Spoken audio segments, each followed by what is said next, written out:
In my last video, I took my 2005 Jeep Grand Cherokee, which started out in the light khaki OEM color that it was, and I Raptor lined the entire thing from start to finish, which included rust repairs, dent repair, priming the Jeep, bed lining the entire thing, bed lining fiberglass, plastic, and everything in between. So if that's something you're interested in doing, I recommend watching that first. Now, of course, just like every project that you're gonna take on, you're gonna run into some issues, especially if it's something you've never done before. And that's why we pay professionals to do things, because they know the ins and outs to, painting a vehicle. Raptor lining is becoming a really, really popular option, which is why I'm making this video in hopes that it'll stop you from making a similar mistake or even the exact mistake that I made that definitely added a lot of time to the project. And in fact, 2 of the 5 mistakes are gonna lead me to recoat the entire Jeep again.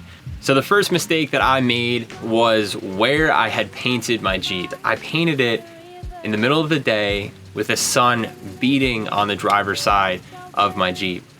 I didn't think too much of this, but what ended up happening, it was creating bubbles in the Jeep. I'd contacted Raptor on how the best way to do this was, and I took a razor and I went all the way around the edge, cut out the bubble, and then you have to fade it with 80 grit sandpaper and just take it back and then recoat those areas so it looks like a smooth finish. Really similar to how you would do if you had nicked your clear coat on a regular paint. You would take the sandpaper and go around the entire surface as opposed to just clear coating that exact area, because it would be unlevel. I didn't really take my time fixing it, so you could definitely see where the bubbles were, and that is one of the main reasons why I plan on recoating it. I want to do a better job and make sure that those patches are completely invisible and that it looks as best as it can. The next issue that I ran into, I actually did show a little bit in the last video. I was using the professional Very Nozzle gun, which is self-explanatory. It has a tip just like a regular Schutz gun, but it's adjustable. After every time that I shot with Raptor Liner, I cleared the gun by using the recommended solvent. I shot it through the gun, I took the tip off, the brass tip, cleaned inside the gun, and everything seemed fine. But after the first coat, I noticed that the material flow was not even half of what it had originally been. When I was originally coating my WK, I was going through a liter per half of the side of the car, like per 16th of the car. I was shooting a lot of material, and that's what you want. You want a really thick coating when you're moving towards a bed liner, because that's what's gonna keep the bed liner from lasting and stop it from chipping. Not keep it from lasting, but it's what's gonna keep it lasting. And not only that, but I noticed tiger striping was all over the Jeep. And I contacted U-Pole. I was saying, like, I'm going in opposite directions, up and down for the first coat, left to right for the second coat, but I was still able to see through the second coat when I took apart the gun. And you saw that in the video when I went on to Raptor lining the fiberglass. The gun was so clogged, and it was behind the brass tip, not what I had expected. And there was just basically no room for material to flow through the gun. So I actually shot my second coat super thin, and I didn't know that. And I actually did my third and fourth coat with the recommendations from U-Pole to then go in even diagonal manners and complete opposite patterns that I had done the first and second coat, and I still didn't know that the tip was clogged. So that's why, if you look at the Jeep right now, which I'll show you, it still has some of that tiger striping.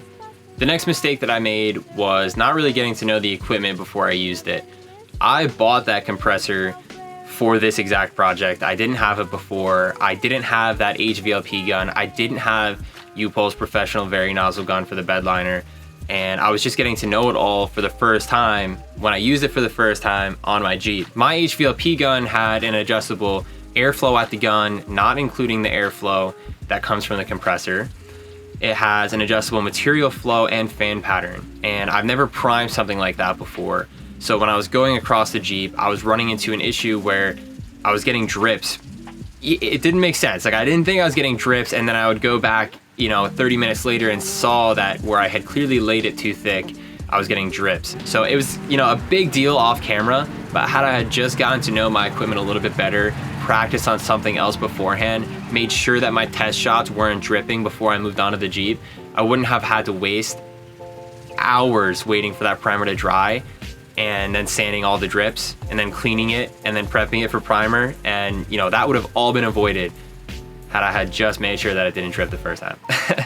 And you can see in the video too that a lot of it's done in the daytime, and then it'll be nighttime, daytime, nighttime, And that is because filming this and getting to know the equipment for the first time and doing this right the first time, making sure I'm not showing people how to do it incorrectly, took so much time. Okay, so next up, I know that you've heard this time and time again that the best result for a paint job is gonna come out of how well you prep it.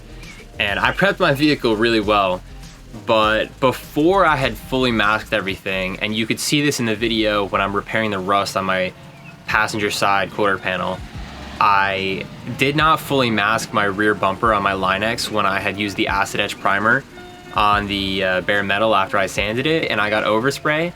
And that, I cannot tell you, is so noticeable now. So I have the white spot on the inside of little crevices of my Line-X on my rear bumper still to this day that I have not gotten out, just because I didn't fully mask it before moving on to these few steps. Raptor Liner and U-Pole's other products are no joke. They're gonna stick. A lot of them are 2-part chemicals. They're not gonna get off easily, and they're a lot of times gonna take mechanical force, such as sanding. So definitely take your time and mask everything. Another really random thing when it comes to preparing your vehicle is I didn't think that this was gonna be an issue, but it certainly was. I had a pre-existing issue where my body panels would actually shift with heat, and so my door used to kind of hit my my rear door depending on like how hot the panel was. And so right after I had finished the Jeep, I had opened the door, and like there goes a complete chip piece of Raptor liner. But when you Raptor line things, Raptor lining is a super thick paint. So if it's super thick and there's a little clearance between one of your panels and the other one, and they're already like coming close to each other when you open the door, that paint is gonna get chipped off. There's nothing you could do about it. Except for repair it after. So just make sure that your body panels are all aligned and ready for paint before even getting on to preparing it for the paint. And the last thing that I'm gonna talk about in this video is gonna be the time of day that you choose to paint. One of the other biggest issues that I ran into was in New Jersey, it gets really, really humid here. And I never really noticed that until it was cooler at the end of the day when I thought that I could paint then, and it wasn't gonna be in the direct sunlight. But when the sun goes down and the dew starts coming out and it's super humid, there's just so much water on my Jeep, like you can't dry that, because you dry it and it'll come back. And it was so annoying, so annoying. So you have to really pick the time of day that you shoot and be smart about it. And I really recommend before noon, before it starts getting too hot out. You could dry your Jeep then. The dew and the humidity is not gonna cause any more moisture on your panels. I had to many times work through the night, and in doing that, I had to face a lot of the issues with the humidity of New Jersey. All right guys, that kind of wraps it up. I know this was kind of a short video and there wasn't much action to it, but if you think about it, my last video was 26 minutes long.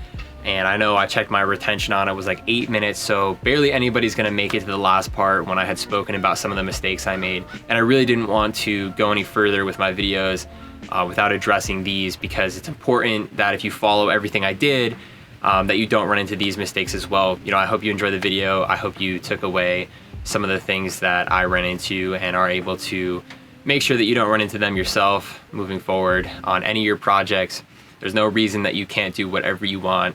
With whatever research you can. It's super satisfying doing your own work to your own vehicle and making it happen. So let me know if I could help in any way. If you have any other questions, feel free to shoot me an email or comment on this video. And otherwise, stay safe, stay indoors if you don't have to go out. I know we're barely breaking through this coronavirus stuff, but yep, like I said, I hope you guys are all safe, and thanks again for watching.